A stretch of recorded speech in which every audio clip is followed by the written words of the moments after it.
Hey guys, this is Anand from AnandTech.com. This is the official AnandTech Podcast. This is episode 2, and similar to our first episode from 2 weeks ago, I guess now, we have 3 folks here. Myself, we've got Brian Klug again, our senior smartphone editor. Hey guys. And joining us for the first time here is Ryan Smith, our senior GPU editor. Hi, everybody. So I promised last time that we talk about SoCs, but just before the call started, actually, we were on this kind of Thunderbolt rant. It's, Thunderbolt's been something that I've been very, very excited about, right? Because the concept is, we've gotten so much. You actually see this in servers too, right? Like if you walk through a data center these days, you see tons of compute in really, really tiny chassis, right? Whereas 7 years ago, if you needed a lot of horsepower, CPU horsepower, you had to go with these huge, gigantic, like 4 or 5U chassis. Now you can get a ton of compute in a very small space. That obviously extends, down to client usage as well, right? You got ultrabooks, you got really, really thin notebooks with tons of compute, enough CPU power for a lot of folks.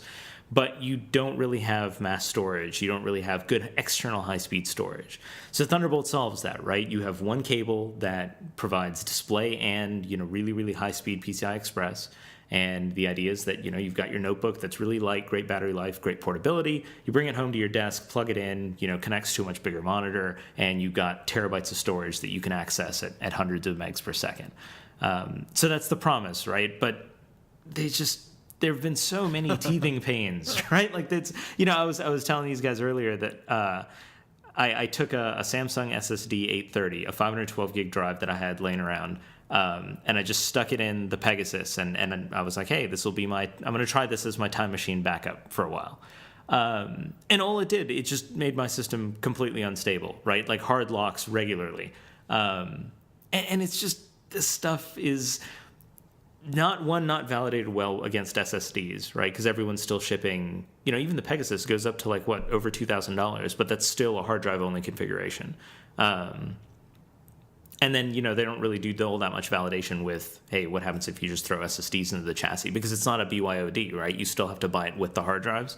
And then there are all the problems with, there's no QoS support over Thunderbolt, right? So all traffic just shares. It's terrible.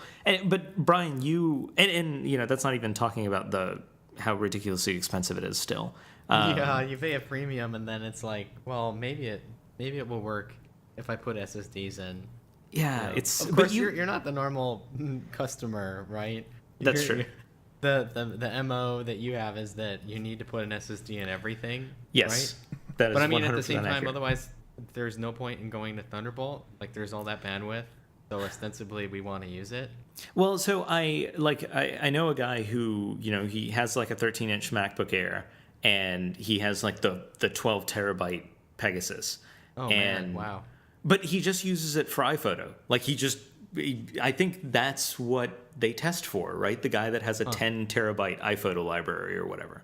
Or people doing like recording or studio thing. I feel like that's always been the sort of dream use case for all these things, is they have this vision of some studio using this huge RAID with a MacBook.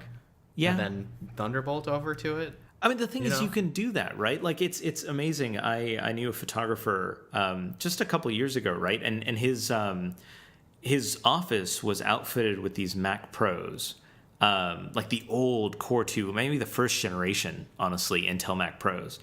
And when I told him that, like, the Mac Mini, the Sandy Bridge-based Mac Mini was faster than that, it's just like, it was mind-blowing, right? Like, he just didn't fathom that was the case. Uh-huh. Well, I guess that's just how badly updated the Mac Pro is, right? Yeah, that's true. But so on the Thunderbolt side, how is you reviewed the Buffalo? What's the official name of it? What's the what of it? What's the official name of it? Oh, it's like the Buffalo Mini Station Thunderbolt, and then there's a bunch of characters, and one is 500. It's got 500G in the name, and the other one has 1 TB in the name. And how is that running for you? Yeah, I mean, like, honestly, I think that's sort of the drive everybody was waiting for. It's simple, one disk. It's got Thunderbolt. It doesn't have pass-through functionality, and it's priced reasonably. Like when I know everybody was like, this is a lot of money for a 500 gig external or a 1 terabyte external. I believe it's like $199. But I mean, when you look in But it's comparison $199 with a cable, right? Other Thunderbolt devices or like peripherals, this is like the cheapest that they get. And at the same time, you can jimmy the thing open and toss in an SSD and then take full advantage of that bandwidth. So I mean, I definitely like it. But it's $199 with a Thunderbolt cable, right? Yeah, and the Thunderbolt cable is like $50 otherwise. So I mean, really, it's not that expensive at all. Yeah. Now, is that a 3 50. meter Thunderbolt cable or a 1.5 meter Thunderbolt cable? It's a shorter one. I think it was some weird distance. It was like I have it in inches somewhere. I could probably find out. It's not. It wasn't super long, but I mean, it's like long enough, to sort of get, I don't know. I've never been one for like huge cables, especially with, that's sort of like a portable drive, I guess. So I guess their argument would be, it's going to be right next to the computer for most of its life. Yeah, I agree with that. And it's entirely bus powered, right? Yeah, that's right. And even over USB, it's also bus powered, which is great. That's awesome. Like even either USB 2 or 3.0 worked fine. But yeah, I mean, the cables are expensive because it's an active cable, right? Like it's not a passive cable, and then it's not optical either, And like the promise with optical was always, it's like it's multi-mode plastic fiber, aka a toslink cable, and then maybe 2 more pins so you can make bus power, and you just don't. Yeah, I don't know how you can get any cheaper than that, right? Yeah, that's true. Well, aren't we supposed to get optical Thunderbolt by the end of the year? I thought optical Thunderbolt was 2013. Really? Yeah, that's what I thought too. I don't know. I mean, I don't know. I was promised initially that it would be optical, right? So. Yeah, that's true. But didn't no, I guess we haven't seen. We've seen the tech demos of it being optical, but we haven't seen any actual product. Well, and I feel like a lot of that is because they want to go to silicon photonics, and they want it to be all silicon. They want to make a silicon laser and just everything silicon instead of traditional gallium arsenide or some other semiconductor with the right band gap, and then like basically the other ones were just VEX cells. So it wasn't like anything special, I guess. And now they want to do something fancy. So I mean, maybe they held out, and we'll see. Right? It's more economical this way, but you're still gonna have to have a transceiver, right? Like there's gonna be a transceiver to go from your electrical to optical, and then you've got an old peripheral back to electrical. But if you have a new peripheral, maybe it's still optical. I mean, I don't know what the implementation is going to look like, right? Yeah, I don't know. But I feel like even if they stick on the current path with copper cables, there has to be a way to get that pricing down, right? Even though it is an active cable. I guess. Yeah, I mean, I don't know enough about what that controller costs. Yeah. And one of the other things that I heard was that there are now 2 suppliers of the cable. I'm not sure whether that means there are 2 suppliers of the controller, that Genome controller that's Thunderbolt specific. Yeah. Or if there are 2 cablers, because those are very different things. They are. I have one of the non-Apple cables. I guess it's from Star Tech or something. Huh. Yeah, that sounds right. Yeah, Star Tech is popular. I have one, and it's a really long one. It's probably twice the length of the standard Apple cable. And I've been testing it for a couple months now, and it works. But then again, like when I run into Thunderbolt issues, I don't know if it's the cable or if it's just this is how Thunderbolt is. Yeah. Right? Like that's the frustrating part about it. Well, I mean, I guess you could swap it out for a normal cable and then test again, right? But I mean, there are issues in both situations, right? Like it's impossible to tell. I mean, admittedly, I think with Cactus Ridge based platforms, the issues seem to be less pronounced. And the software stack has gotten a lot better. So all of this plays into it, I guess. What really stuck out at me is the fact that the connectors at both sides get warm, noticeably warm. Like I know you talked about it and it's in there, but I didn't fully appreciate it until I was, like maxing out a Vertex 3 and then feeling the cable. And like this is getting notably warm. Yes, it is very disconcerting, right? Like Yes. it kind of makes sense because you're doing a ton of performance over there. Yeah, sure. And it is an active cable. But yeah, it is because you're not used to feeling that, right? When you touch a USB, it's not like that. It's very off-putting, like Yes. in just a way that you can't experience until you've experienced it. That's true. That's true. But I haven't had any cables melt yet. I mean, goodness, yeah, I that's hope they're good. not melting. It's gonna happen though, right? Like it's gotta happen. Just by observing it, you've now made it happen somewhere. That's true. That's a very powerful ability. Yeah. Is there anything else we want to rant on before we get on topic? Not about Thunderbolt. I don't know. I honestly, I found the gigabit Thunderbolt adapter kind of interesting.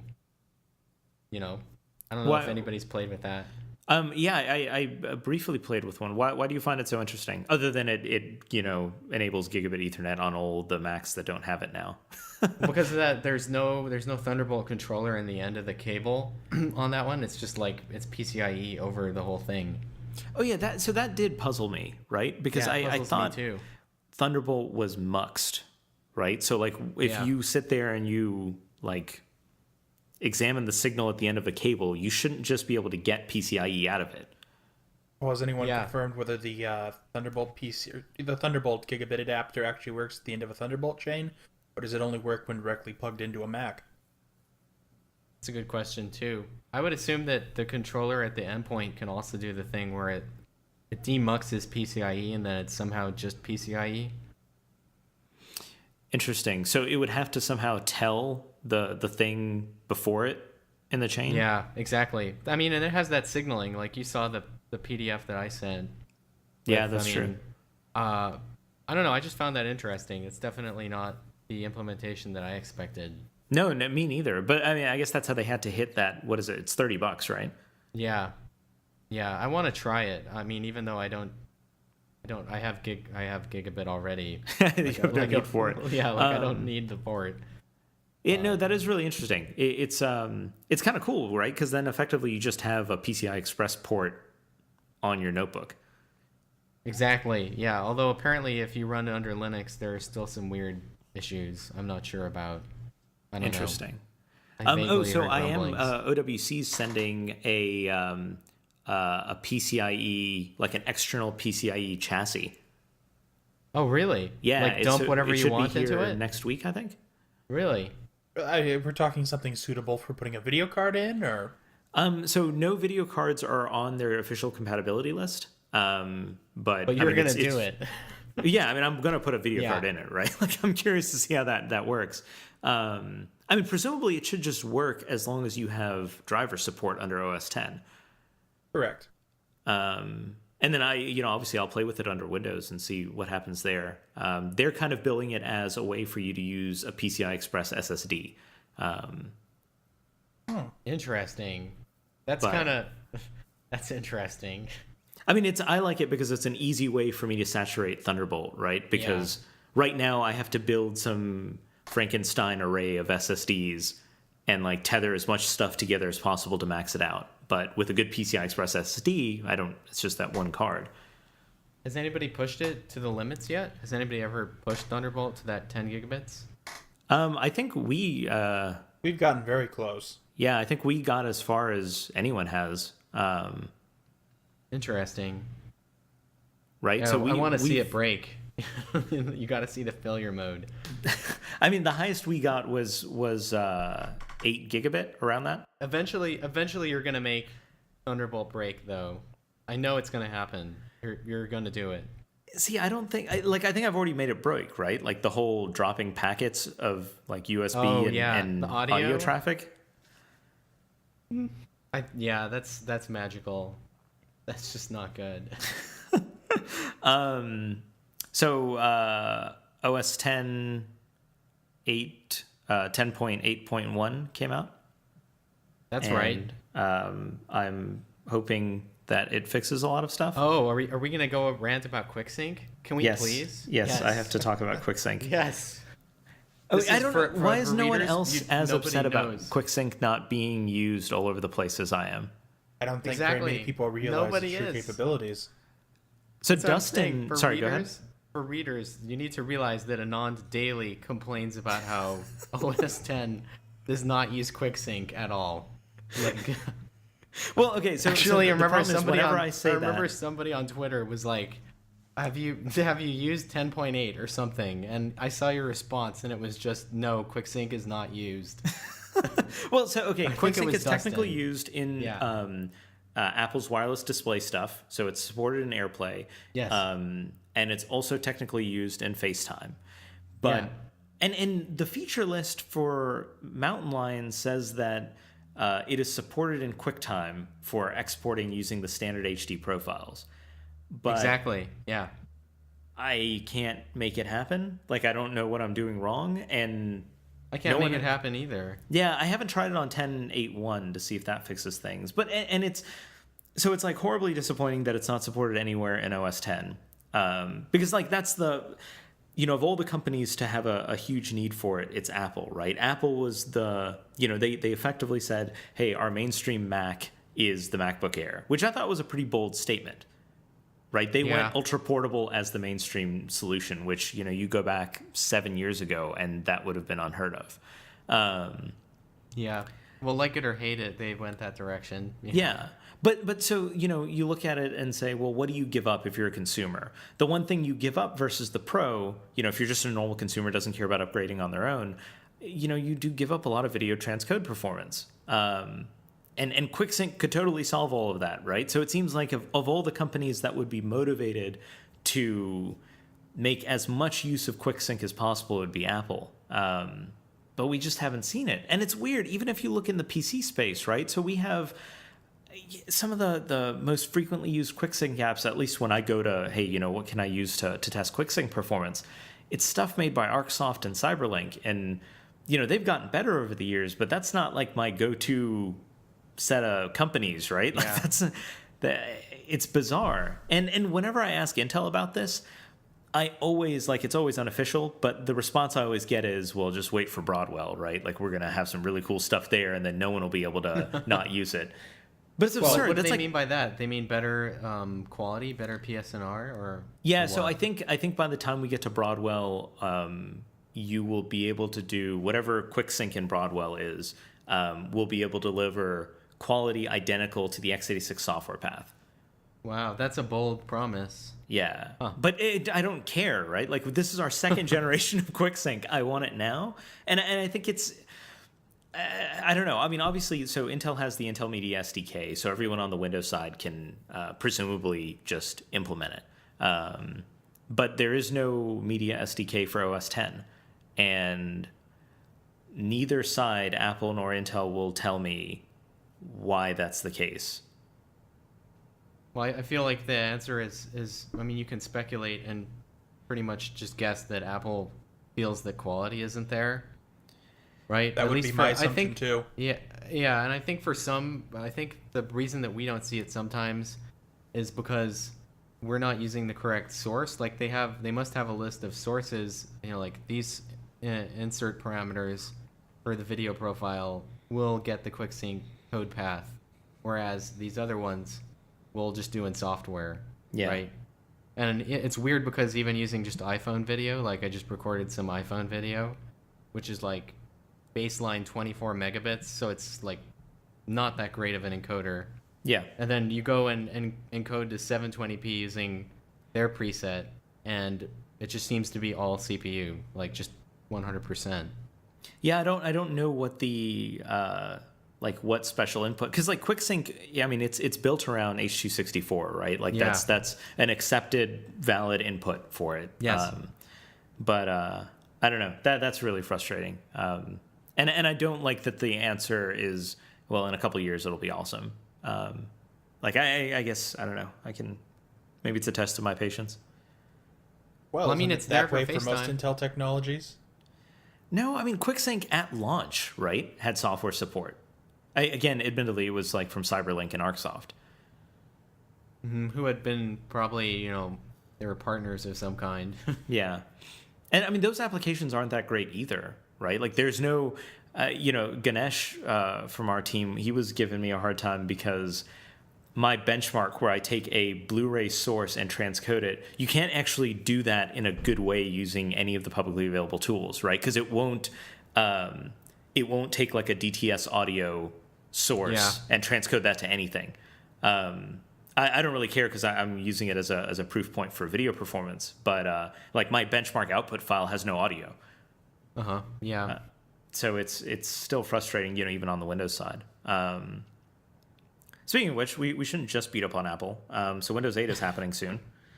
And that's an interesting topic. Now we can beat up on Microsoft. I mean, it's. Oh, did you see they have a new logo out today based on Windows 8? Yeah, squares. I don't understand I don't really care so much about the logo side of the discussion, right? Like I'm glad that they're spending money on marketing or something, I guess.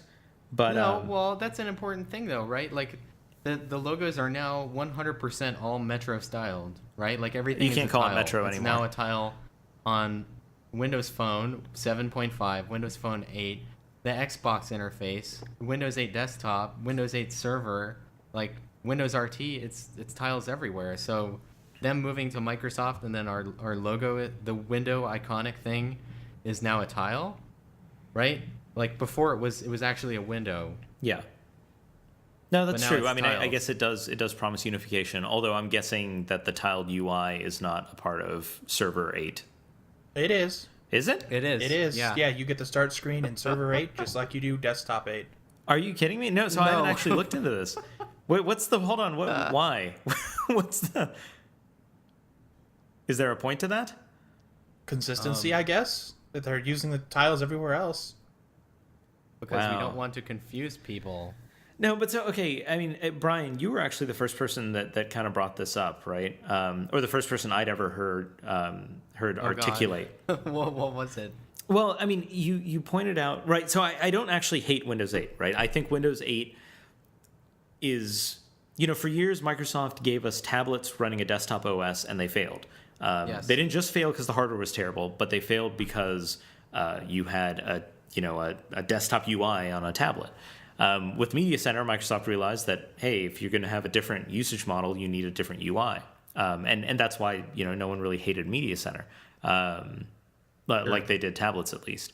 But here, the one thing you pointed out is Microsoft's making the same mistake in reverse, right? So they're giving us a tablet UI for tablets, which is awesome, but a tablet UI for desktops, which is the same problem as before, just in reverse.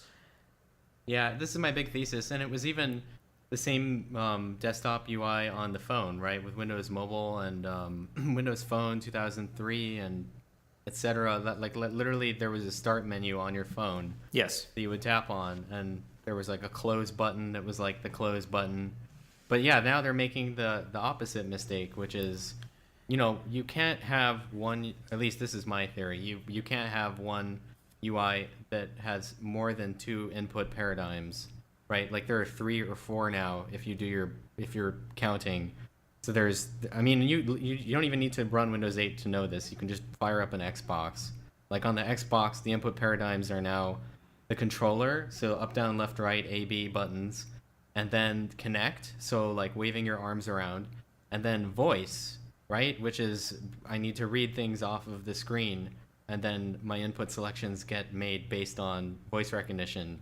And basically, they've done that because that lowers the subspace of what their voice recognition software needs to recognize by only having these words that are on the screen. Yeah. And so, you see these caveats made everywhere. Like, if you go on the Netflix, when that launched, everybody was like, well, what's so bad about this? Well, if you go on the Netflix application and you launch a show, it immediately starts playing the episode that's next in your queue. And a lot of people were like, well, that's done because Netflix wants to get paid money because they want inadvertent plays conspiracy theory stuff.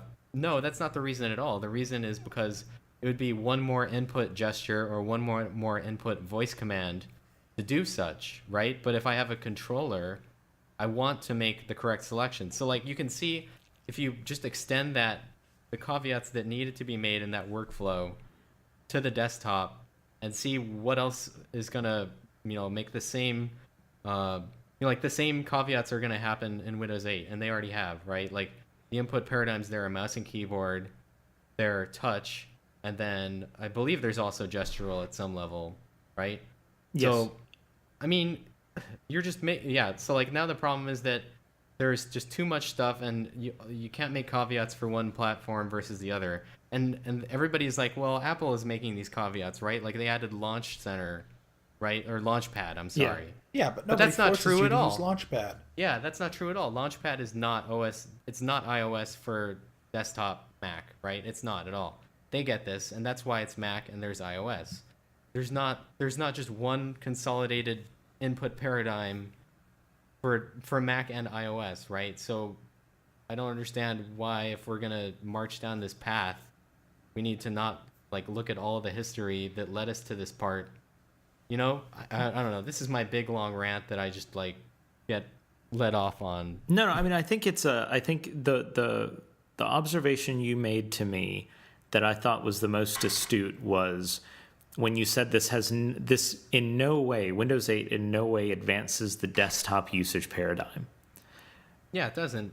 And that right there is huge, because so I get why Microsoft did it, right? I understand that you look at the success of the iPad, the success of ARM-based tablets, and the predicted success of them going forward, and yeah, you don't want to lose out there, right? Yeah, it's great as a tablet UI. Like, yeah, it's by far the best, right? Like iOS doesn't have an answer, Android doesn't have an answer. Yeah, and I think they did a great job there. The danger here is that you stagnate the other side of it, right? The folks who aren't using a touchscreen based device. And maybe the idea is that those folks go away over time, but I don't know. There's a lot of them. Where would they go away to? I mean, let's Linux. be serious. Linux on the desktop has been trying to make headway for 13 years now, and it hasn't really gone anywhere. So what do? They switch to Mac OS X? Well, so that's the thing, right? Like I look at Apple's growth, of the Mac over the past, almost 24 quarters here. That market share is all coming from the PC side, right? And I get that, maybe in Apple, in Microsoft's eyes, that market share isn't as valuable just yet. But I see this as a problem, right? Like it's. Oh, it is a problem, sure. Yeah, I mean, it's a very big problem. And sorry. What's the solution? No. I mean, that's it's just I'm taking it in. Else. Right? Yeah, it's just like I don't know. I think Linux as a desktop. I mean, obviously that failed because there were alternatives, right? They were easier. At some point, what's going to happen is that all the alternatives go away and there's nothing left. And yes, if Windows goes this way, and let's say they stop selling Windows 7 because like people acting like this is a nightmarish doomsday thing. That's not true, right? Like you can still run Windows 7. So just don't run Windows 8 on your desktop. You don't want to. But I mean, nobody's making you. But when that goes away, right, then Linux on the desktop will emerge, right, as a player, just out of necessity. Yeah. And then all the rest of the pieces of that puzzle, like which is a mess right now. Like Ubuntu, I stopped like at 10.04, whatever that last long-term support one was before they added. What is it? Unity? I can't remember the Unity. name. Yeah, I just can't stand it. But so anyways, all that stuff will fall into place out of necessity. I think this is my theory. And now you see Valve hedging their bets because the Windows marketplace is basically Steam, and there's no APIs for adding a store of that kind. And yeah, I think everybody's in this sort of reactionary mode, or maybe not so reactionary. Like they knew it was going on because they've been working on this for a while, right? So it's not a surprise to anybody, I don't think. As the resident OS junkie, I think people are having a little too much panicking about Windows 8. Metro doesn't work very well with a mouse and a keyboard. But you know what? It's not a bad operating system, despite that. I'm probably not going to upgrade to it in any rush. I'm still on Windows 7. I have a copy of Windows 8. It's not really pressing me after having to deal with Metro. But otherwise, it does everything it needs to. And quite frankly, if you don't like Metro, go install Classic Shell, and bam, Metro goes away. So, and that's why the part of Brian's observation that I focused on wasn't that, hey, I don't like Metro on the desktop. It's that it does nothing to advance the desktop usage paradigm, right? And that's my bigger concern, that there's this whole huge group of OEMs and users and folks who actively partake in that type of a usage model, and Microsoft is doing nothing to advance it. And just as we saw with Vista and with, you know, even the transition into Windows 7, it's ultimately the OEMs that supply the motherboards, the PCs, the notebooks, you know, all of the stuff that goes in there. If Microsoft doesn't deliver an advancement in some area, those OEMs all suffer, right? Because what are they going to do? Yeah, they can't really. I mean, I don't know what their licensing situation looks like, but they can't very well just continue licensing 7, can they? Actually, they can. It's called downgrade rights. They can just license Windows 8 Pro and then execute the downgrade rights to install Windows 7 or Windows Vista on any machines they sell. But it doesn't matter. No OEM will ever sell a machine shipping an older piece of software, right? Like it's. Oh no, they totally do. OEM sold Windows XP for years after Vista's launch. But you're talking mostly into like corporations and enterprise. Yes, corporations and enterprises, not consumer. But in the consumer space, that's not going to happen, right? Like it's and the solution, again, I don't believe that Windows 8 fundamentally takes a step backwards, right? But it doesn't take a step forwards, right? And if you're an OEM who can't sell, let's say you can't sell PCs over $1,000 because, you know, that market goes to Apple, then you need Microsoft to be helping you here, right? You need to have some sort of advantage other than, you know, above and beyond what we've already had with, you know, on the PC side, having kind of a more robust gaming ecosystem, a lot of other stuff like that. But Microsoft isn't in a spot where it can just kind of not advance things and be okay. Mm-hmm. I don't know. I mean, I want Windows 8 to be successful. I think I really agree with Ryan that as an OS, like without the UI stuff on top, it's very much an improvement, right? Like the kernel's better. There are a lot of new features that are better. Dude, I'm in love with the task manager. That new task manager is totally awesome. Right, but I just like want the new interface, no Metro. Just give me that, right? Like just, you know, make one small little, you know, sacrifice and just give me that for the desktop instead of the Metro thing with the hotkeys and hot corners and all this other stuff that just it feels like it's, you know, and you know it is. It's from a tablet and then it's sort of like ported in. Yeah. You know, and that's that dirty word. But that's what it ultimately comes down to. So do you feel that I mean, you know, some folks are talking about, well, okay, everyone gets a touchscreen at some point. Does that solve this? I think they want that to solve it. Does it actually? Like if all of your computing devices had touchscreens, would you have the same complaint? I would have the same I'm not going to complaint, reach out and touch my display. Yeah, I'm with Brian here. I'm not reaching out and touching a 24-inch display. Yeah, I probably agree there. Okay. I mean, but at the same time, you know, there was this promise, like, you know, early 2000s, like 2006, Jeff Hahn, all of his gestures, perceptive pixel, all that stuff happened. Like people started to get this realization that multi-touch was the future and like human, you know, these gestural interfaces were going to take over. And there was this set of all these cool gestures that we were going to use to do computing. And it was like, it literally was Minority Report. Like Minority Report licensed a subset of those, you know, and then maybe that's starting to come to fruition here and we're pushing back because we like the mouse and keyboard. You know, like maybe I should be touching my display. I just have really mixed feelings about this. Yeah. Right? Like I feel like it's most efficient for me to use a mouse and keyboard right now. And obviously for text input, I don't think the keyboard is going to lose to a multi-touch like display that's in front of me. Yeah. Anytime soon. But at the same time, yeah, I'm a huge fan of this dream of having like a big 30 or 40-inch surface with all of, you know, the Jeff Hahn gestures, and then I use that, right? But not this thing where I can have one or two windows open and like a couple tile sizes, and I need to slide in from the left and right to get to my menu. You know, like I sound like we're just ripping on them, but these are like actual problems. Yes. No, I mean, so let's switch gears then, though, right? The things that are problems on the desktop or in a traditional notebook usage model, those are actually like godsends in the tablet space, right? The ability to see two things at once. Yeah. That's huge. You know, I've been playing with the Galaxy Note 10.1, which has gotten pretty harshly treated in the press thus far. What did you think of that? I'm interested to read your review. Yeah, it's you know, I think Engadget put it best, right? When they said something about how it's really a very niche-y product, and actually I agree with that completely. I think it's likely not. So one of the issues, you know, everyone talks about on the Galaxy Note, you know, Samsung has this mode where if you have two Samsung apps, and if they're the right apps, so Samsung's email client plus Samsung's web browser, for example, you can actually display them side by side.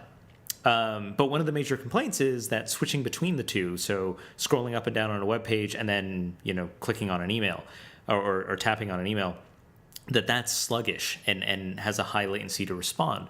So in my testing, at least, it seems like there are two things happening here. One, the display itself, the touchscreen itself isn't very good, right? So there are a lot of times when I'm just doing one task and you know, the touching doesn't respond as nicely as it should.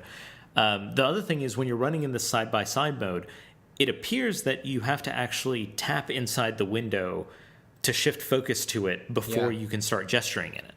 That's what I saw too. Yeah. Right. And if you assume that you can just use it like you would any other, you know, full screen tablet app where you just start scrolling and it starts receiving input, then you're going to feel like the thing is just horribly unresponsive. Yeah.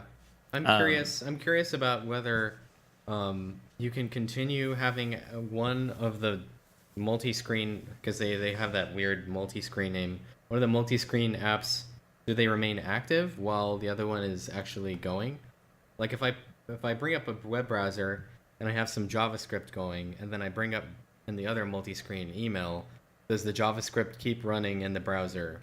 Right. That's actually a really good test. I need to play with that. Because that'll tell you how they're hacking it together or what they're doing. Yeah. But this is what I mean when I say there's no answer from iOS or Android to the Windows 8 multi-screen docking, you know, like snap screen use paradigm. Yes. Right? And this is like Samsung has hacked it in, and everybody's going to trash it because it isn't perfect, but it's like, well, they hacked it in, right? Like there it is.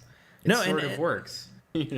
And that's the thing. It isn't perfect, but you can't. And this is a conversation I actually had with one of our editors at one point, which is you can't, on the one hand, demand innovation and penalize for people not innovating, and then at the other hand, just kind of punish people for innovating, right? Like, I'm not saying you have to go out and buy this, but credit where it's due, right? Samsung is at least doing something that honestly Google should have done with Jelly Bean. Yeah, and I expected that functionality. Like, it honestly was kind of surprising not seeing sort of a multi-window manager or something like that, you know, like dock. You know, like the use case, I don't know what your use case is, but I like to sit with the browser open and then Twitter on the, like, far right a quarter of the display. And when I saw, you know, like with Ryan at Build, that you could do that, that was sort of like a, yes, this is exactly what I want moment. But it's still not there on Android, right? Like, I have to go close out, and it's still not there on iOS, right? Like, I have this. There was one application that like hacked it together, but it was just one application with two sort of tasks going on at the same time on iOS a long time ago. Yeah, and so I agree. It's for me, it's browsing the web and some sort of communication. Right? Whether it's an IM or a tweet or email, like it's some sort of, hey, I'm actively talking to someone, but I'm still researching or reading or editing or something like that. It's the I and the O, right? Like you need to do both at the same time. Like just people IO, right? Like just deal with it. Yeah. Yeah. No, so I think Windows 8 on the tablet side really addresses that, right? And I'm really excited about that. The one aspect of it I'm not excited about is I feel like that demands a really high-res screen, Mm-hmm. Yeah. And at least the entry level Windows 8 or Windows RT tablets are all they're like 13x7. Yeah, it has to be. You can't have Metro applications without 13x7. Yeah, but I guess my point is this whole side by side thing. They're not high DPI, is what you're saying. Exactly. I want to see that. And I think that's one of the only things that I'm kind of disappointed about with Windows 8 and Windows RT. Yeah, I'm disappointed about that too. But I'm glad really we're not calling calling it the Retina, operating though. system, or is that a problem with the hardware? Because we've seen what it takes to drive one of those high DPI screens, unless you've got an SGX 543 MP4. Yeah, but this is like Microsoft has known this is. Sorry, go ahead. And 4 32-bit memory interfaces. Yeah. And 2. Sorry, yeah. I mean, I think, Brian, you're usually one of the first to point this out, right? Whenever there is this type of discrepancy, right, where we are clearly like a generation behind in hardware, you always point out that it's a clear indication of how long the dev cycle was in, getting this to market. Yeah. I mean, you can tell immediately what era this is competing in. Yes. It's sort of like every general wants to fight the previous war, Yeah. Like we need to be building battleships, even though it's like we have missiles now. Like your battleships will be gone immediately. Yeah. But it's like same thing. It's like, well, we need to have like cool icons and apps and stuff. But it's like, well, everybody else is like talking about high DPI now. So build a framework that gives me high DPI without, without interpolating or anything. I think the assumption probably was that this year's iPad wouldn't have that ultra high res display. And obviously they made this prediction, more than 12 months ago. Yeah. And that's where they're kind of fighting that's why it appears that they're late to this battle. Now, keep in mind the operating system itself is high DPI ready. I mean, ever since day one, Brian and I were sitting in a build session that we're talking about DPI and what your icon size should be and whatnot. They've been telling developers since day one to prepare material for high DPI. The operating system is ready for it. It's just a matter of where's the hardware. But see, I would assume that Microsoft similarly would be telling the hardware guys, hey, we need this, right? I mean, I guess, well, what is ASUS is able to drive 19x12? That's pretty high, It is so pretty high. I feel like the hardware is there. I think it's just, for whatever reason, the launch hardware, is sort of been spec'd out forever as this reference, and for some reason Microsoft is in love with 13x7. It's like the worst number ever. It's like 1366, right?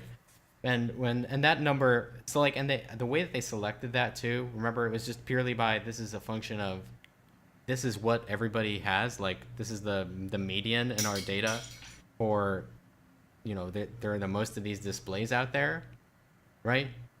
So it wasn't like this is a nice number. Exactly. And the thing is, all of the displays that were out there that had that resolution were terrible displays anyways. They were terrible notebook displays, right? Yeah. But it's a problem, right? Because it's, you need that integer DPI scaling, right? So whatever, 19x12 is a good kind of intermediate resolution, but it has to be higher than that because you're still going to get, everything will be sized as if it were at half the res. Yeah. So it's not perfect. Yeah, that part's unfortunate, but I mean, it's clearly, the good thing is it's a hardware limitation. The OS, whenever the hardware comes around, we'll be able to take advantage of it. The bad thing is, you kind of know if you go out and you buy a Windows 8, Windows RT tablet, that something better is coming out next year, and something better in a very, very tangible way. Mm-hmm. Well, maybe we're back to that guidance where you don't buy the first, of anything, really. Yeah, but the thing is, people have to support this, right? Like, it's going to be really bad if this doesn't get support initially.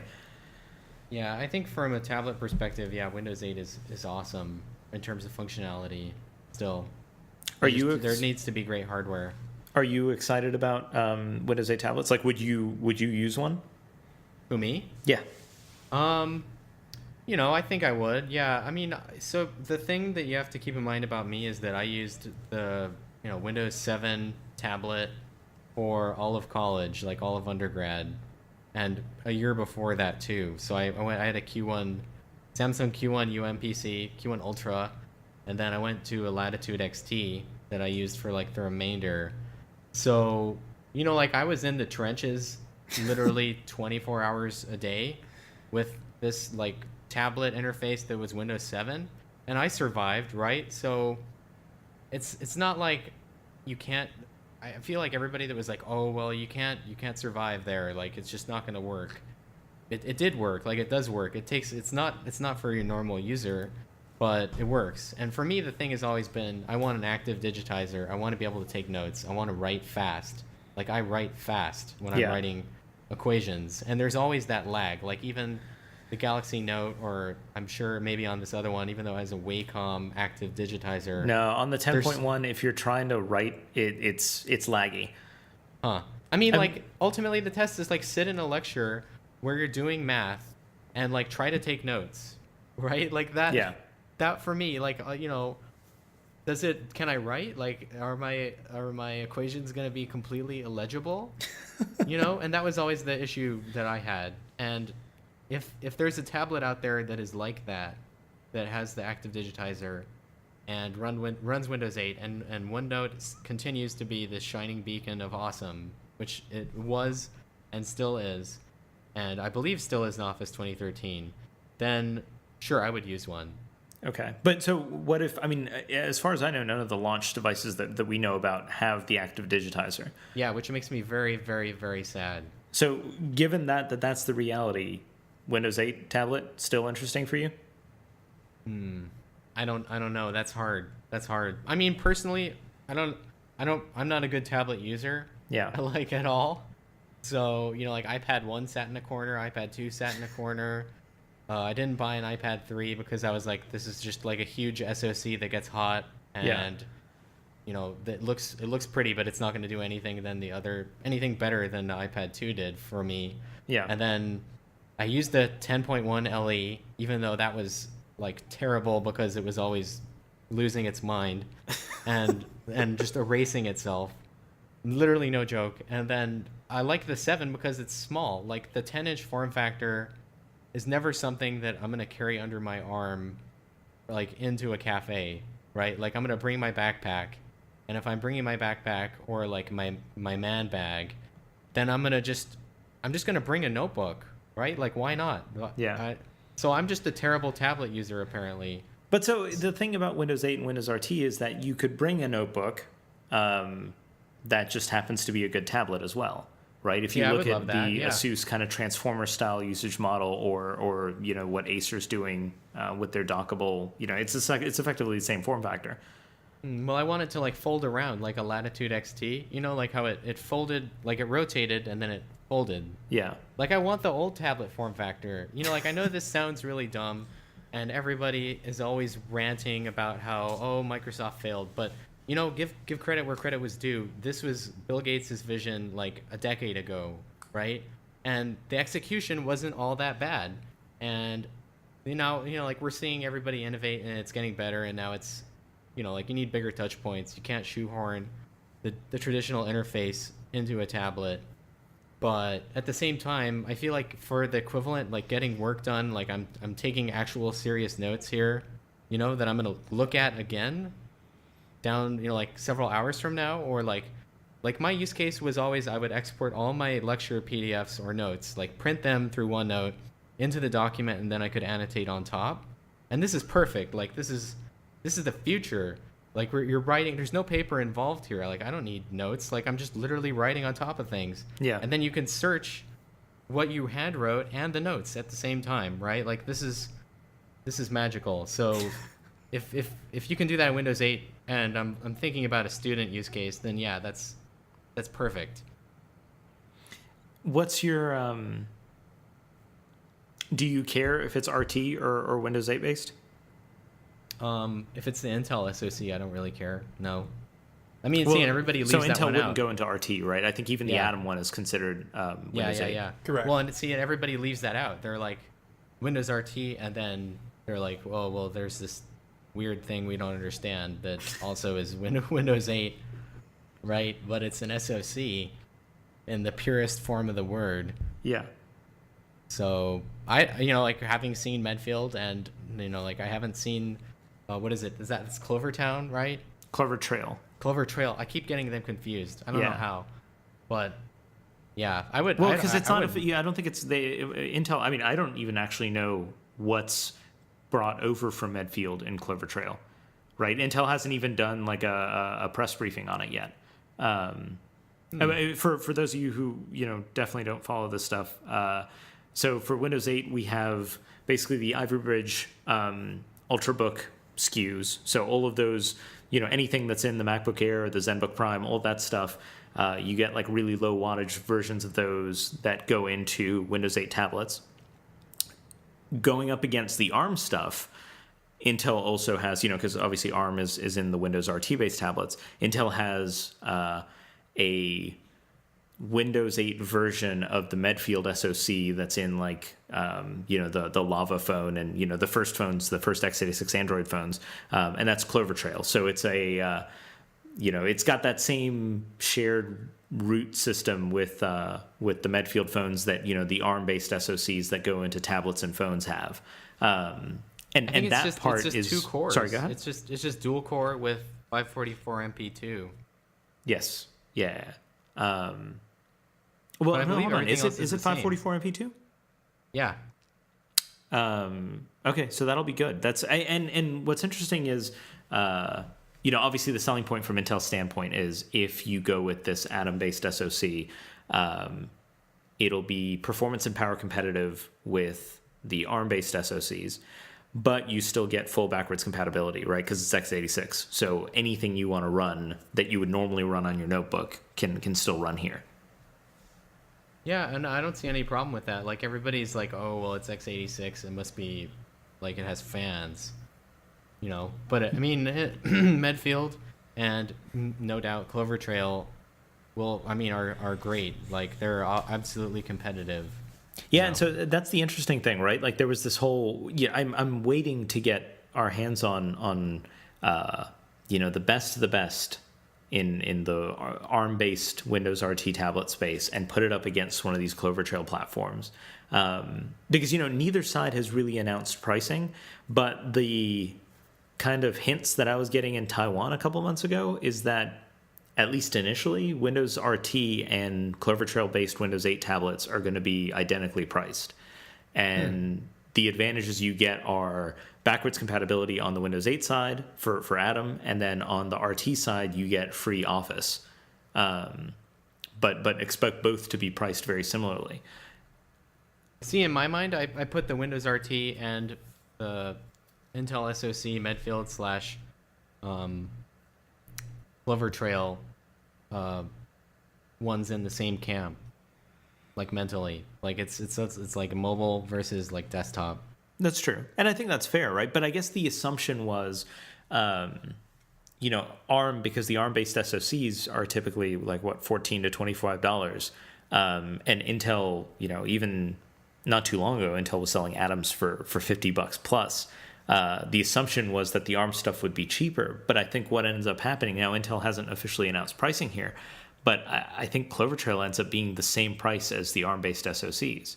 I hope it is. Do we know pricing for Medfield? I mean, this is 32 nanometers, so it's got to be paid off. Like, it's got to be dirt cheap.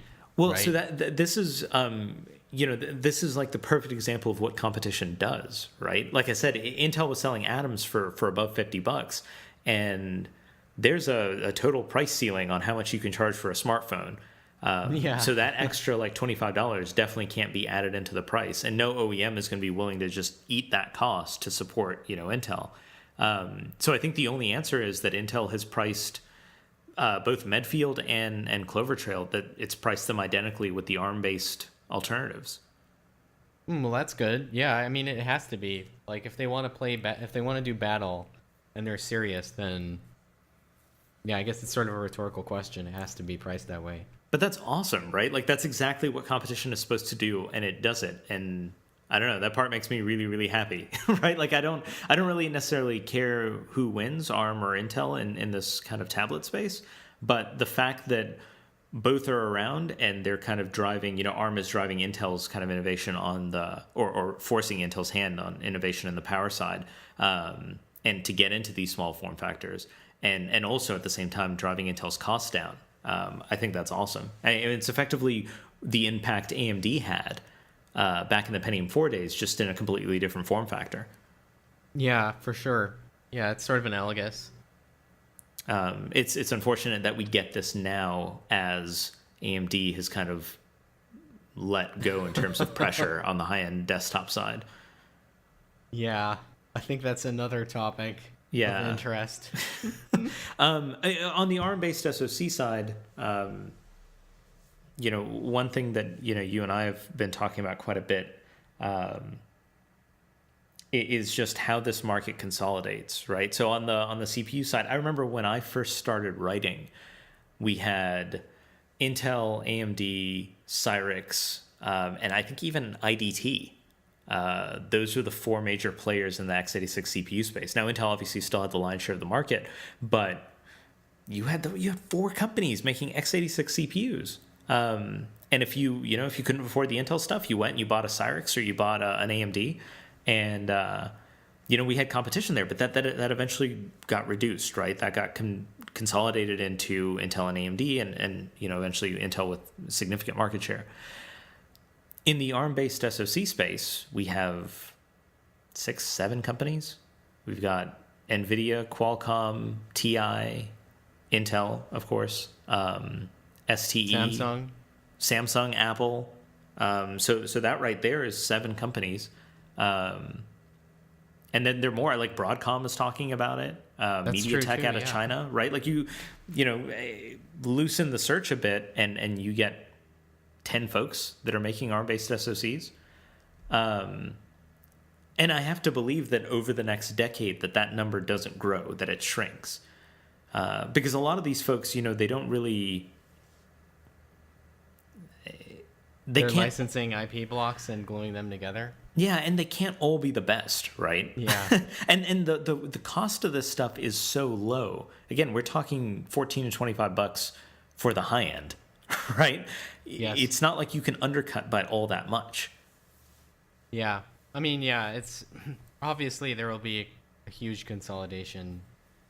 I think the number we keep tossing around is that there will be a final 3. It's kind of like the final 5 Cylons or something, but it's like the final 3 will emerge. Yeah. They were here all along. We just didn't know it. So who... And this is the thing that, we've always struggled with, like identifying who those final 3 or 4 are, right? Because the problem is for at least, that top, let's say 5 to 7, you can make good arguments for why they should stick around, right? So Intel, has a lot of money, has a lot of fabs that it needs to keep filled, and has a lot of architects that need jobs. So it has all of the right things, and this is its business. This is what it does. So you can see why they would stick around. NVIDIA has all this like graphics IP that they want to repurpose here. So they obviously have some sort of a competitive advantage there. Qualcomm, they have their own architecture team. So again, they have the unique competitive advantage, similar to Intel, in that they design some of this stuff by themselves instead of just licensing from ARM. Mm-hmm. And then they have, as you always point out, they have that whole baseband side of it. Yes, they have the modem portfolio, which which is not something to be underestimated when you're making a phone. I know, exactly, right? Like if you look at how much Qualcomm has cleaned up here with the first generation of integrated LTE devices. It's crazy, right?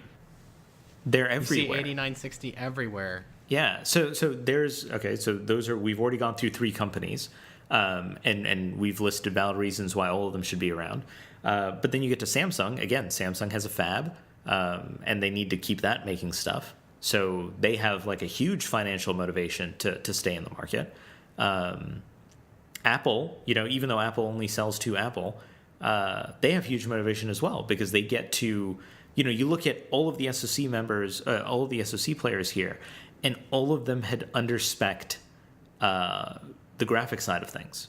There isn't a company that Apple could have gone to for the current generation iPad and said, hey, we'll just take this off the shelf part. Sure, yeah. So there's at least a short-term motivation for Apple to continue doing it. Well, don't you view Apple, at least their SoC side, as somewhat of an extension of Samsung? Like, at least I do mentally, is that there's always been that question of how much RTL reuse is there between an AX SoC and Samsung's SoC, and at the same time, since Apple is sort of carrying the lion's share of that part of the money, you know, like even now they're still pouring money into that fab in Austin that you could almost put them under the Samsung umbrella, right? Like similar, I guess, and if we're putting chips on the table for here's who's going to remain, you know? Yeah. So there was definitely like huge overlaps in the early days of Apple branding its own SoCs. But I feel like, you know, the past 2 generations here from Samsung, they've diverged at least on graphics, right? So Samsung now uses ARM-based graphics. Yes, that's true. Yeah, And absolutely. I know. I mean, I agree. It's just always there's that question. Yeah. Right. And there's all this talk internally, like within the industry, about how Apple's looking to TSMC at 20 nanometer and potentially spending quite a bit of money there to kind of guarantee capacity. Which would be great, I guess. But then does everybody else get to reap those benefits as well? It depends entirely on how much you pony up, right? Like Yeah. it's and that's something that you know we've also kind of struggled with is, you know, we've been talking about this in the eyes of who has the best architecture IP and who builds the best SoC, but there's this big question of how much does, you know, owning a fab or having that guaranteed fab capacity, how much does that matter? Yeah. You know, I mean, because honestly, if you look at Intel's success against AMD and the competitors, it was really a lot of their fabs is what won them that war. I think that when we look historically at that, that's sort of a function of how fast the, you know, each process node and, you know, like each full shrink was happening, you know. And now that these gains, I've been doing a lot of thinking about this. Now that the gains are exponentially harder, and that each, you know, like each level on the standard, the standard roadmap is going to get more and more difficult to get to, that becomes less of a concern.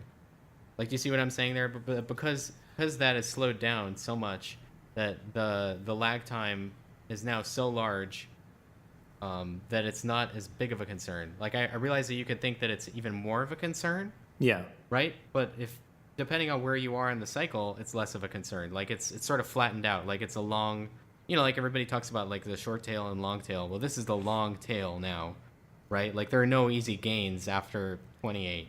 Yeah, that's true. That's very true. I mean, I remember back, you know, way back when I first started, you know, every generation you got a power gain, you got a performance gain, and you got a die size gain. Yeah. And now it's like yeah, you have to fight for one or two of those, right? It's not at all easy. Yeah, so I think the you know, like the lithography is getting harder, and at the same time, that's why you see consolidation and everybody like just fabbing things over at, you know, one foundry or a couple foundry partners. But at the same time, I think that because that it's slowed down, that you're not going to see this like sort of this back and forth like we used to see. Interesting. You know? I could be totally wrong, right? Like, this is just me armchair sort of squinting at it. No, you're totally right. I mean, we see the same problems in the GPU space with what AMD and NVIDIA have to do to churn out next-generation products. I mean, they've already lost the advantage with the half-node process. Now they have to wait 2 years for full nodes. And you just take a look at what happened with 28 nanometers. It's a smaller gain in performance at the same wattage than what we saw going from 55 to 40, and that was only technically half a node. Well, Yeah. so Ryan, why do you? I assume that the reason that we didn't get that we stopped getting half nodes was because TSMC wanted to effectively turn up the competitive heat on the other foundries, right? By forcing them into either competing with full node jumps and on effectively like an Intel-like cadence, that you kind of separate the wheat from the chaff. My interpretation always has been that TSMC was just having a hard time pushing out a new process every single year. especially with all the problems they had at 40 nanometer. Interesting. I wonder how much, like, which one's the chicken and which one's the egg, right? Because I thought that the reason they had troubles at 40 was because they tried to aggressively do a full node jump, whereas that should have been a half node. And the motivation behind doing the full node jump at 40 was to really put competitive pressure on their competition, right? Because if you're a foundry, you can compete based on kind of outspending and having tons of capacity, or you can deliver technology sooner than the alternatives. Yeah, very true. You know, it's probably one of those things where we'll never really find out the answer, but we can certainly take some educated guesses. Or we'll find out the answer, but it'll be something that we can't talk about publicly. That too. Right? That usually happens. That's always a concern. that usually seems to be the way it works. So I think it gets so much harder though. Like honestly, the easy gains have been had, right? Like we're now doing immersion and double patterning, and it's like extreme UV. Like what more can you add from there, right? Like I know what comes next and stuff, but it's not pleasant, right? Like this isn't simple. No, it definitely stopped being simple quite a while ago. But there's still a lot of really cool stuff happening, right? All the investment in through silicon vias in embedded DRAM, stacked DRAM, all of that stuff is really cool. And those things don't, they're technologies that allow you to get huge performance gains without having to just go to the next process node. Obviously, you still need that next process node to kind of make this whole market work. But I don't know. I'm still optimistic that at least for the next several years here, we'll get to see some really cool gains. I mean, just look at the transition to 28 gave us a lot of cool things from TSMC. I think Brian, you and I were on this kind of broken record. Yeah. Last year, for the second half of last year, where we were just saying, just wait for Qualcomm, don't buy a smartphone until 28 hits. Yes. And I mean, that was just last year, right? Like that was just actually this year. That's when that happened. Yeah.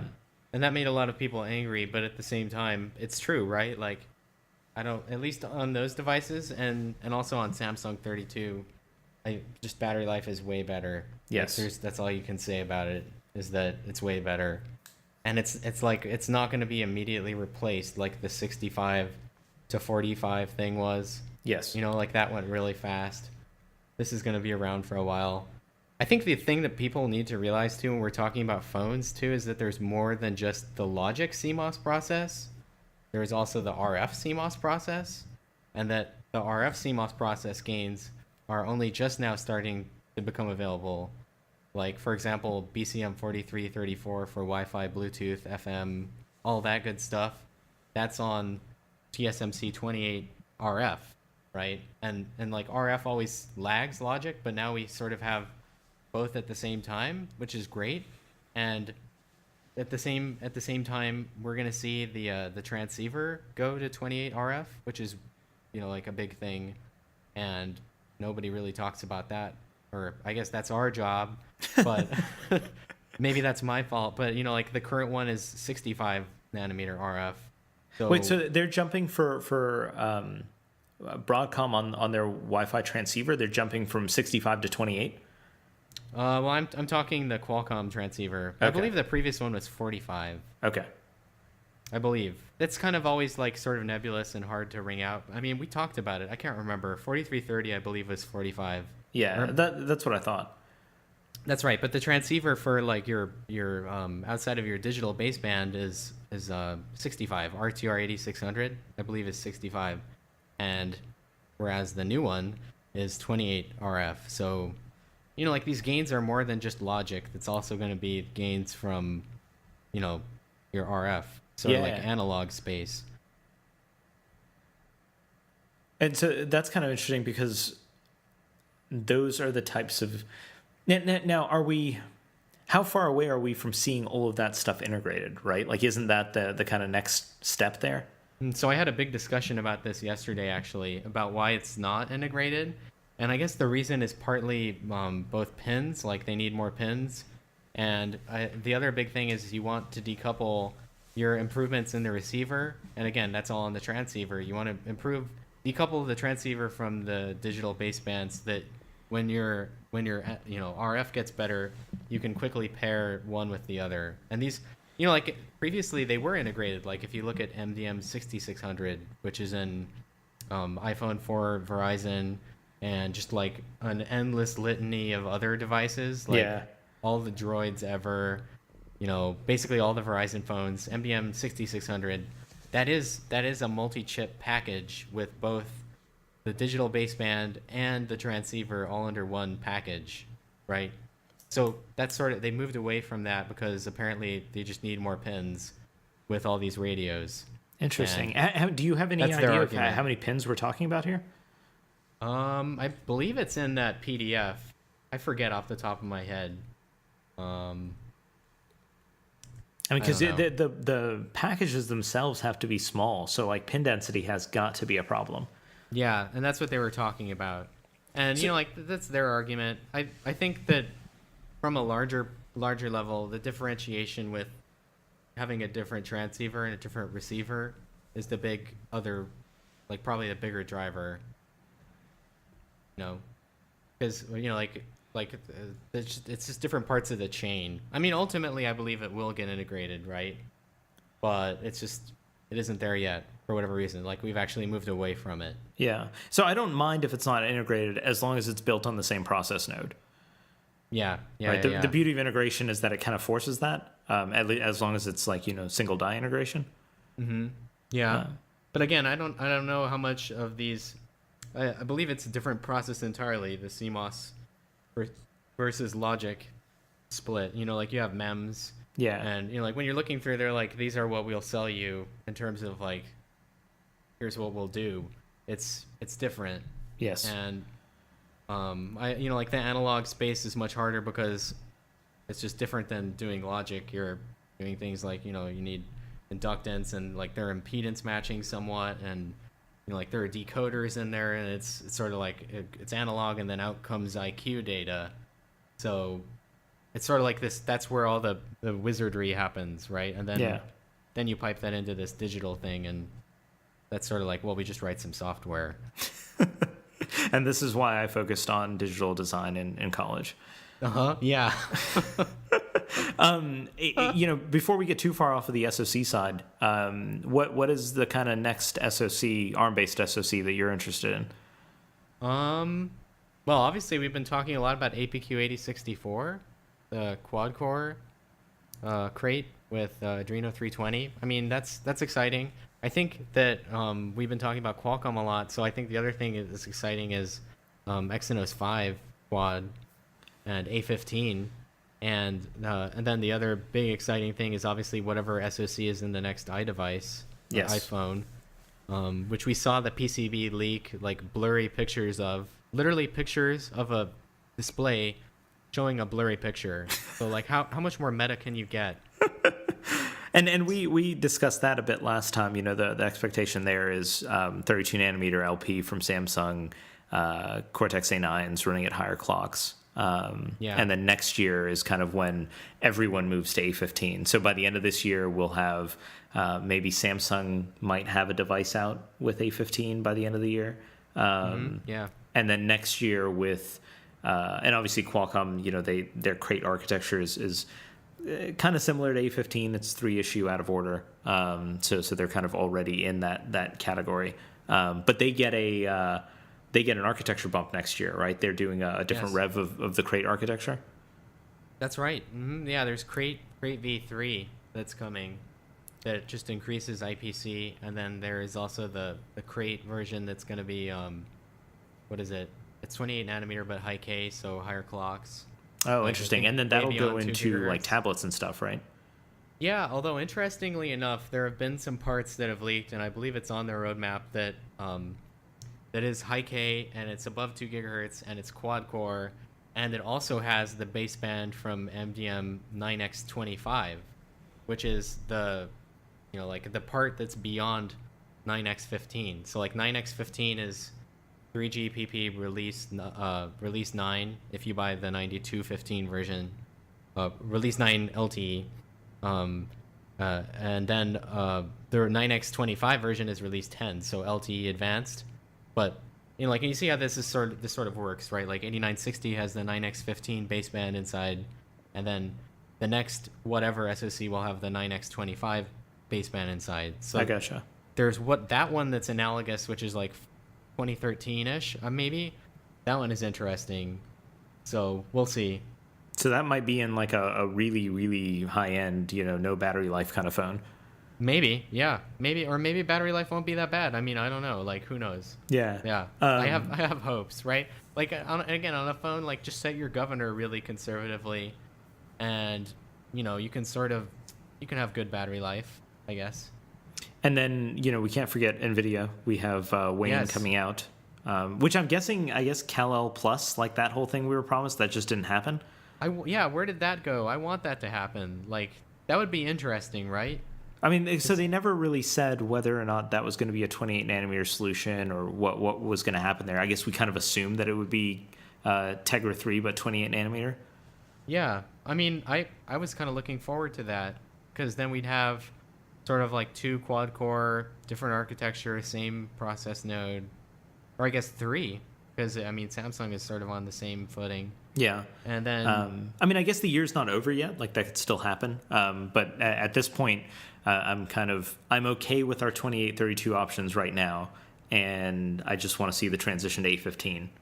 Well, maybe they'll announce stuff at CES, like they're holding everything for that, like winter time, like that sort of little release window. Yeah, I mean, if NVIDIA's cadence continues, we should see Wayne at CES, right? Because that's when we got Tegra 2 and Tegra 3, didn't we? That's true, you're right. Or was Tegra 3 later?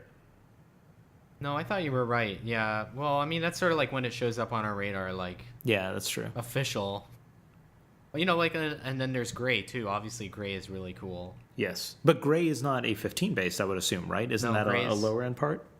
Gray is just like Tegra 3, but with their modem. Yes, I believe, isn't it? It's just Icera, and it's not an Icera LTE thing. I don't think it's just Icera HSBA Plus with Tegra 3. But that's an important first step for NVIDIA, right? Getting out that integrated solution. Yeah, absolutely. I mean, and it's interesting too, because the gray architecture is all software defined radio. Or at least, I guess the digital part is software defined. Externally, they still have like this, like hard RF thing that's a transceiver. I guess they announced it. Remember, I wrote that up. It was the Icera 500. Yeah, that's true. So, I mean, there's a lot of interesting stuff going on that's going to happen, but it's interesting from the perspective that we're going to see who shakes out. Yes. Like, I believe that if you buy an 8960 phone or the Galaxy S3 or something, that like performance is arguably good enough now, which is like, it's terrible to be saying that, but it is sort of true. It's good enough on, well, I'll never say that it's good enough, but it's I can see why it would be good enough on the current mobile OS platforms. Yeah. Right? Like, it's funny, for years there, every subsequent release of OS 10 would get faster on hardware, and I felt that every subsequent iOS release would get slower. Right? Because like they are adding so much more functionality, and we're kind of already at the limit of what these CPUs can do. Yeah. Well, I mean, on the iPhone side, it's always been like, if you're not running the latest one, we don't really care about you. Yes. Like things might break, like your mileage may vary. And like everybody that's like, oh, buy a 3GS, it's $0. I'm like, you're just like, that's the worst advice in the world right now. Like, yes. You just couldn't advise worse. But you see everybody like, oh, it's $0. This is the greatest thing ever. I know, that needs to change. I mean, I understand, like, it's easy, especially if you have no, I mean, if you don't have cash, that's one of the only things you do, but you totally pay for it in the long run. Who the heck is buying that phone that's adding a smartphone plan that doesn't have cash? Yeah, well, I mean, right? I guess like a they lot shouldn't of people be buying a smartphone. Right? Well, but are they? I mean, like, I never see sales numbers for the 3GS. That's true. It's always like, oh, well, they sold like this many iPhones. Like, well, what does that mean? Yeah. You know, like nobody should be buying a 3GS. Like it's magical. Like I don't know anybody that recommends that. I'm just like, you're living in this land where only that exists. Literally where only that exists as the $0 device. Yeah. You know, like, and who's gonna do that? Like nobody should. No, Like, that's just true. go I on mean, admittedly, Craigslist. I never do that. I always recommend, because you're wasting your upgrade on that, right? Like you might as well get something better that, is actually worth the upgrade. Yeah. I don't want to get stuck on the iPhone again, though. No, I agree. Don't talk about Apple. We just talked about NVIDIA. Ryan, you've actually reviewed the most recent NVIDIA product out of all of us here. Oh yeah, the GeForce GTX 660 Ti. Yes. So this is a $300 28 nanometer Kepler. Correct. It's based off the same GK104 GPU that we see in the existing GTX 670 and 680. So this is, it's funny.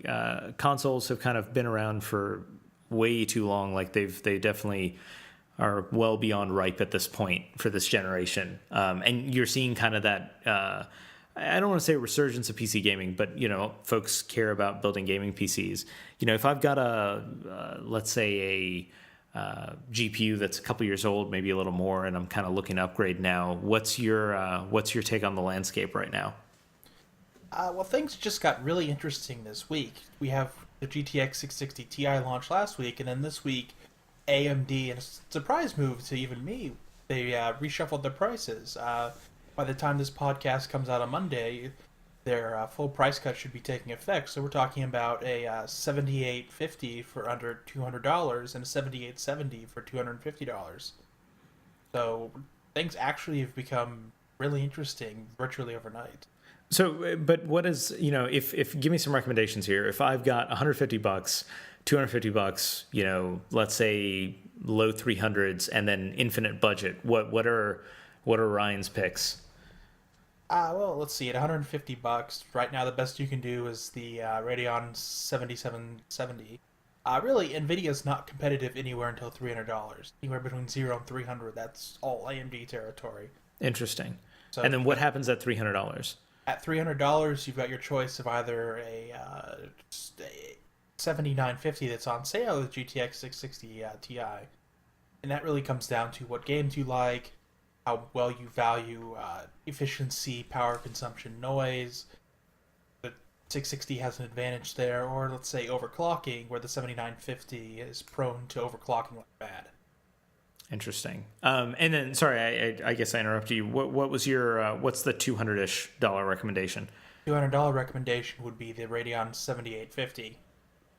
And so with so many, I know we were in a period not too long ago where AMD's drivers had kind of fallen back to not being all that great. What's their current state of things right now?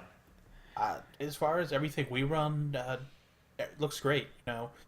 Their 12.7 beta release back in June really put them on the right track. Crossfire performance is finally where it should be on all the games we test. Aren't encountering any weird issues, graphical corruption, just crashes, any of the little things that you don't necessarily experience regularly, but had been appearing on certain games from time. Okay, right now, I'd say their drivers are the best they've been at least in a year and a half. Okay, and that's so you'd be okay recommending an AMD card right now for someone that maybe still has some of that bad taste in their mouth from when AMD kind of dipped a bit in terms of driver quality? Yeah, I'd say they're doing well enough right now. Okay. And then at $300, if you want something that is kind of a bit more power efficient, let's say you're building a mini ITX-based gaming machine, go 660 Ti. Otherwise, for something like MTX, 660 Ti, definitely. And then, this is something that, is we always kind of wonder, right? What is let's say you have between $0 and $400. What is the sweet spot recommendation, right? Is it better to buy a $200 card now and then upgrade again more frequently to another $200 card, or should you spend the $400 initially? Like, what's the sweet spot and going to kind of be the most efficient upgrade that you can do on the graphics side? So in terms of performance per dollar, I'd say $200, $300 is usually a sweet spot. Once you get above $300, prices start going up very quickly for only a little more performance. You only have to look at the GeForce 600 series to see how that works out. That said, there's something to be said for buying something powerful enough to do everything you want right away. If you went for something like, say, a 7870 or 7850, you're probably doing a bit better on the price-performance curve. But if you get up to $300, you're going to get a card that you can be sure can handle everything at 1080p that you throw at it with anti-aliasing. So if you want to be able to run everything, look to spend about $300, and then just kind of save the $100 that you would put into a more expensive GPU and kind of use that for an earlier upgrade down the road. Correct. It depends on just how picky you are. Me, I take the most powerful GPU I can get because I want to throw super sample anti-aliasing and everything. But for most people, cheap 1080p monitors, you really shouldn't need to spend more than $300 on a GPU. But if you, Brian was actually the one that pointed this out to me. That you get one of those cheap 2560 by 1440 27-inch displays for like $400 or whatever. Yes, the Cat Leap. Now, if you've got a Cat Leap, you need to be prepared to spend as much on a video card as you spent on the monitor. 2560 by 1440 really increases your requirements. So you guaranteed you have to buy a GTX 680 or something equivalent. At least. Yeah, GTX 680 Radeon 70 gigahertz edition. Something there that's offering peak single GPU performance, because on most games, unless you want to scale back the quality, you're going to need it. And Brian, you're still running those monitors, right? You have one or two of them. I love them. So there's actually a bunch, right? There's the Achieva Shimian. I don't know if I'm pronouncing that right. It's the Shimian. I always say like Shimi-mi-mi-mi-an. And then there's the Yamakasi Cat Leap. And then there's somebody, and those are the two like Korean ones you need to order from eBay that are like $350 around. It depends. There's a couple different SKUs. Ones have top glass, some don't have top glass. And these are LED backlit IPS panels. That's correct. They're they're the same LG panel as what gets shipped in the Apple Cinema display, 27-inch, but different grades. So like sometimes they're A, sometimes they're A minus. But then there's another one too that Ganesh found. That's the Nexius View 27-inch, and we wrote about that. And that one's $430, and it's going to be imported by like somebody in the U.S.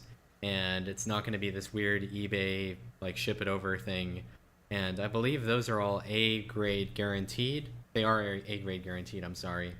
And it's the same deal though, right? Like you just get this phenomenal like IPS, like 2560 by 1440 display for way less than you're used to paying.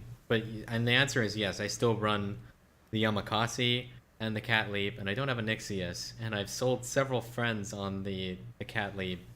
And other than one that has like some weird issues when it turns on sometimes and displays garbage until you restart it, all of them are great. That's awesome. Yeah, I mean, and like that's the mileage that you get. So, yeah.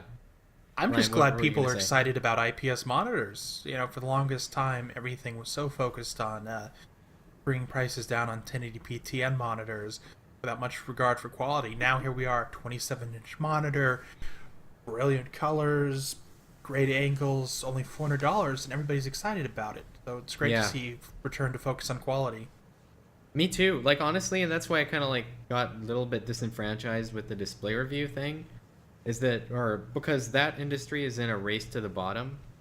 Like it is actively involved in a race to the bottom. Like who can deliver the worst display possible, so that when you sort the categories on Newegg, you're at the top, right? Like sub $300, 1080p, 27-inch, like god awful stand, all this other stuff. But now we're starting to see an emergence, and it's again purely a function of this other market that's not the US market, that's not accepting that quality and that wants an IPS panel. And like there are extra volume, there are extra displays that don't meet the Dell or Apple quality guidelines, which is like perfection. And there you go. And like I should note, one of mine has one red stuck pixel. That's it. That's the only other defect. Yeah, the one I saw, one of my friends ordered one. I didn't see any dead or any stuck pixels at all. Right. So what are the caveats? Well, you need to get a different power supply. I mean, a different power cable, because it comes with like the European/Korean, two-prong, like there's a name for that powered socket. I forget the type. And you need to get a new one of those cables, but they're like the power cable that everybody has like a million of. Yes. And then there's that external power brick, which is kind of ugly. Like everybody hates external power bricks, and it's DVI only, but that's not a big deal. But the Nixius View, the one that I was mentioning that Ganesh covered, that's 430. That one has VGA, HDMI, DVI, and DisplayPort. That's awesome, because that's one of the major complaints that my friend who bought one has, is that it doesn't have anything but dual link DVI. Yeah, that's weird that's a complaint to me though. Like, Ryan, I mean, am I completely insane here? What's the deal with what's the deal with DVI? Oh, so it's a complaint for him because his work laptop is a MacBook Pro that has DisplayPort out.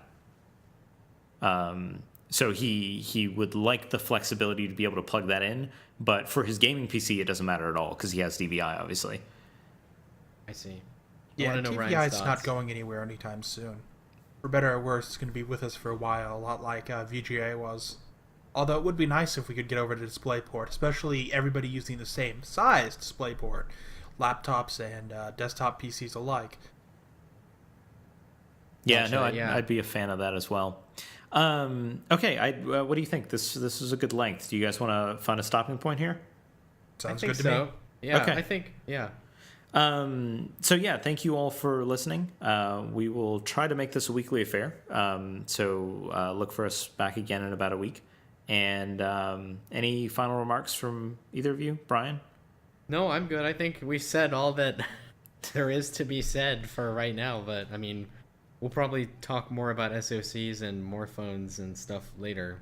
Eventually. Yeah, going into September, there are a lot of announcements that are happening. So there's going to be a lot to talk about pretty soon here.